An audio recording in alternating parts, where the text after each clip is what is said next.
শীতল আবহাওয়ার ফলে জাপানের উত্তর পশ্চিম উপকূলের বিমানবন্দরের আশপাশ তুষারের আবরণে ঢাকা পড়ে।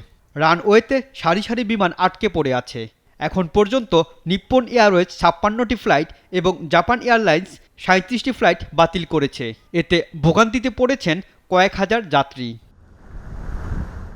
যুক্তরাষ্ট্রের মিশিগানে রাস্তা ঢাকা পড়ে তুষারে। তুষারঝড়ের কবলে পড়ে ওদের স্বপ্ন পূরণে পাশে থাকতে পেরে আমরা গর্বিত। যানবাহনের মধ্যে ঘটে সংঘর্ষ। এ সময় বেশ কয়েকজন আহত হয়। রাস্তায় দুমড়ে মুচড়ে পড়ে থাকে অসংখ্য গাড়ি। রাজ্যটিতে জারি করা হয় তুষারঝড় সতর্কতা। জাপান ও যুক্তরাষ্ট্রের মিশিগানে আগামী কয়েকদিন এই তুষারপাত অব্যাহত থাকবে। দেশ দুটির আবহাওয়া অফিস এ সময় নাগরিকদের রাস্তায় বের না হতে নিষেধ করেন। রনি আহমেদ, নিউজ 24।